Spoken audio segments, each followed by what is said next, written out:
La paresse, c'est la rébellion.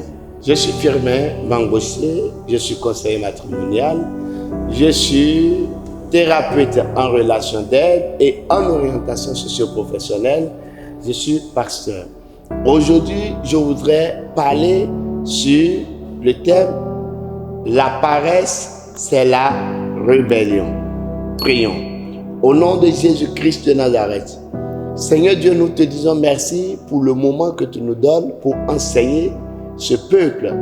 La parole de Dieu déclare « Mon peuple périt faute de connaissance ».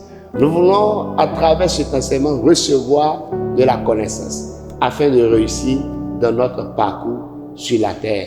Que ton nom soit béni. Au nom de Jésus-Christ de Nazareth. Amen. Bien-aimés, je suis très heureux d'être avec vous en ce moment sur notre chaîne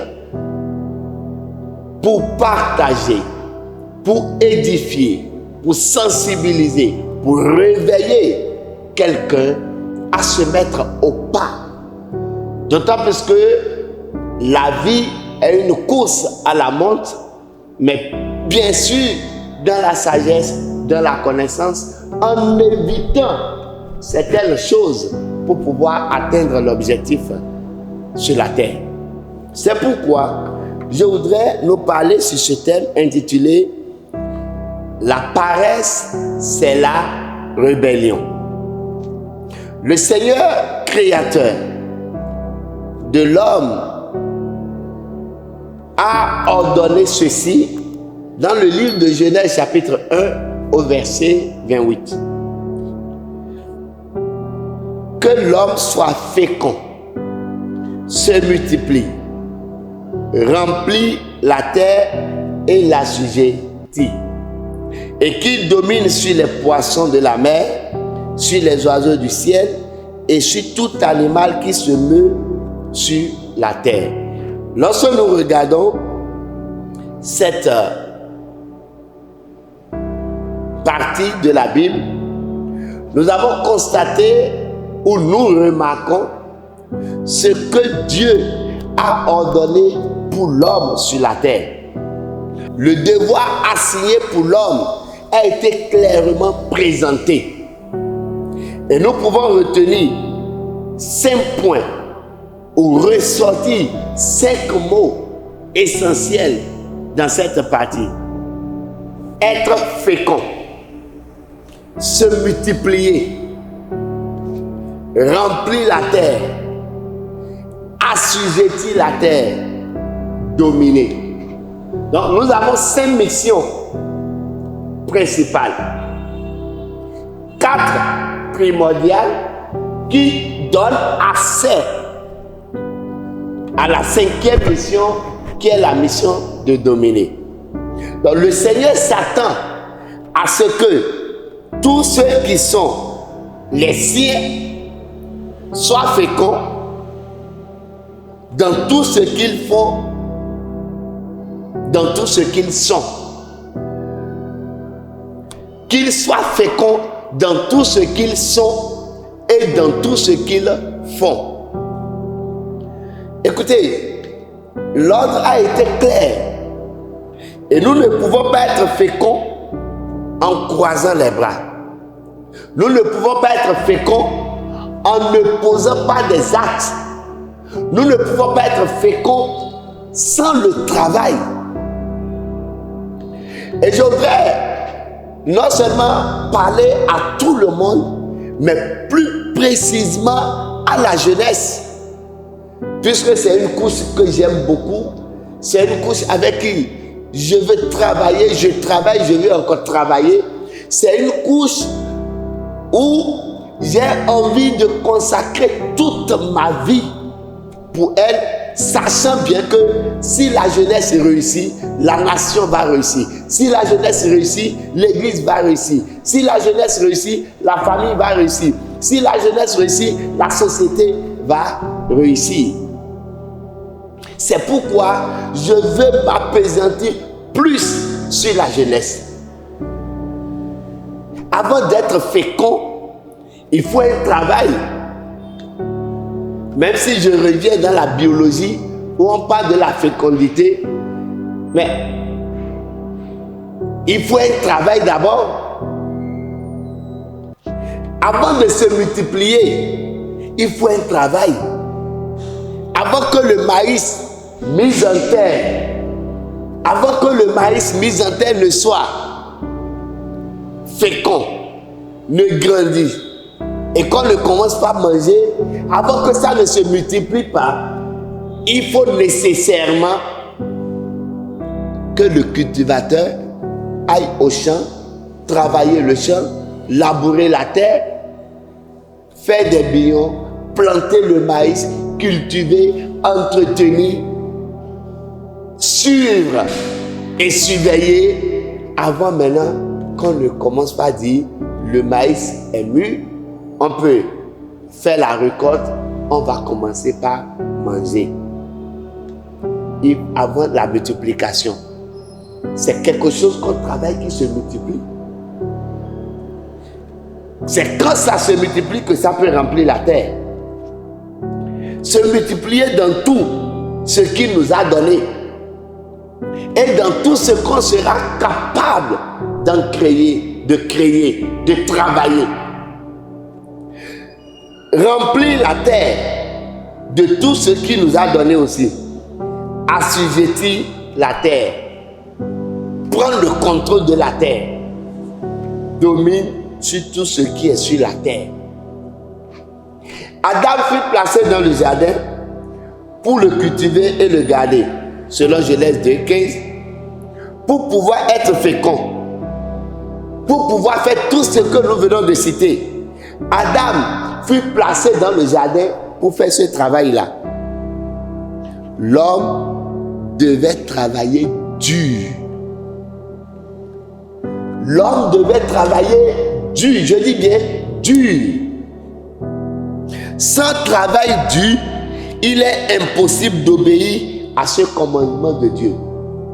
Bien-aimé, papa, maman, jeunes, toutes les couches, pasteurs, ministres, députés, je parle à tout le monde.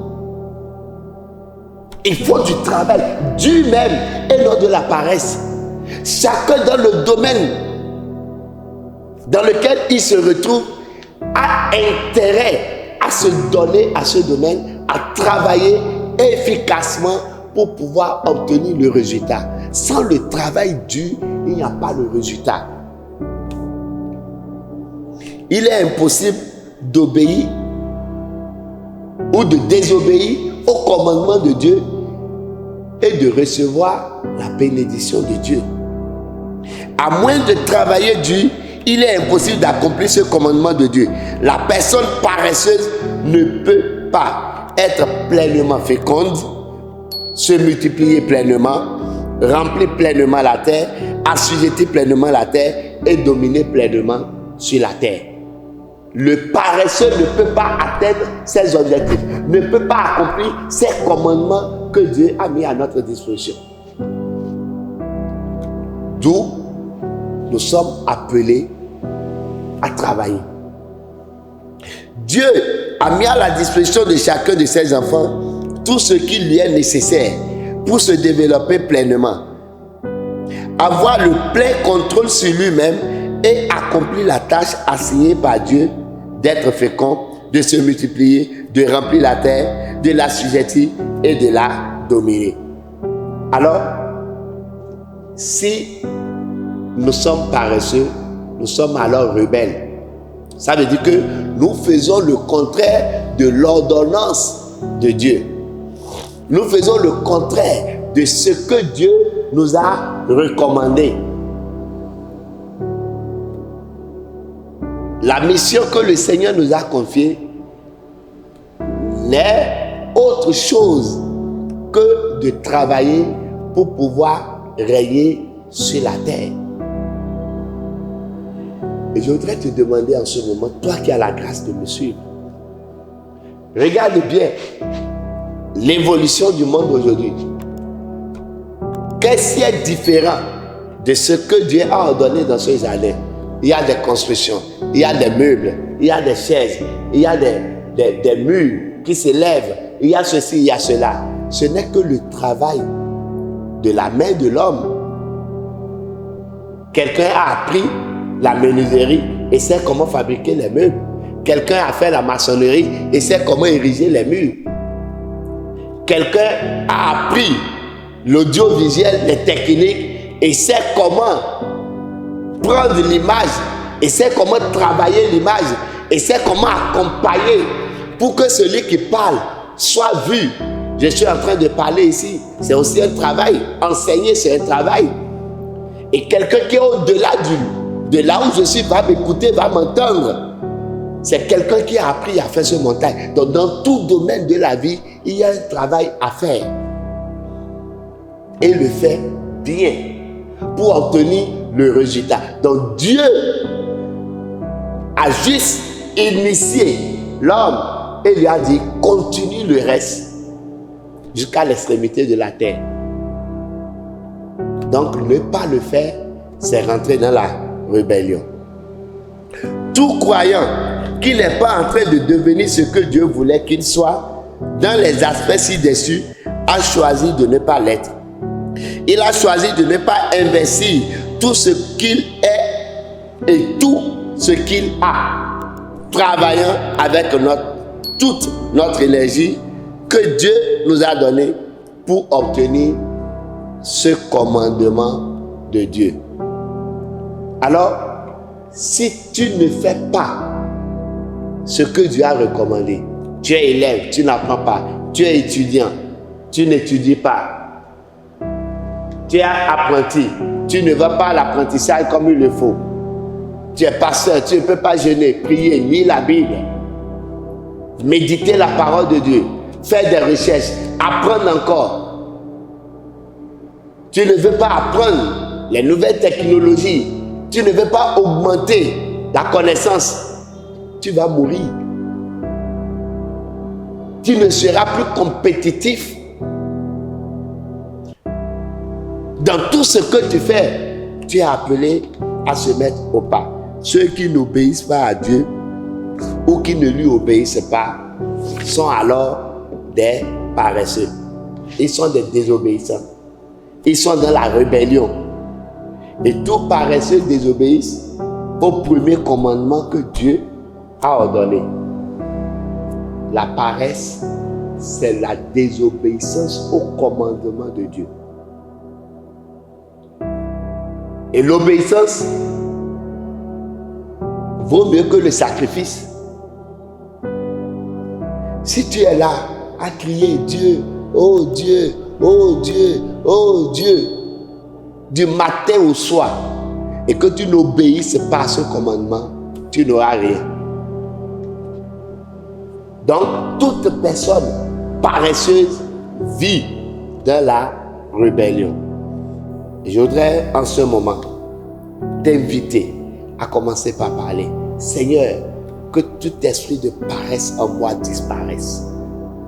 Que tout esprit de désobéissance quitte ma vie.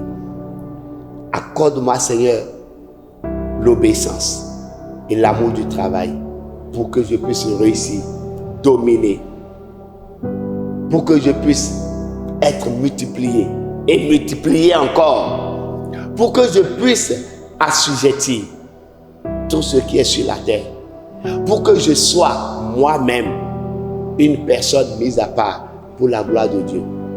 Aide-moi, assiste-moi, ne m'abandonne pas. Au nom de Jésus-Christ de Nazareth. Bien-aimé, je voudrais que tu mettes en pratique cet enseignement que tu viens d'écouter, qui va apporter certainement une transformation à ta vie. Ce n'est que la première partie.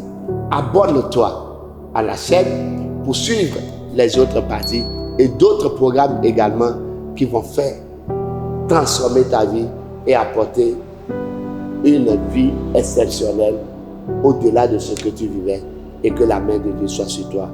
Au nom de Jésus de Nazareth. Amen.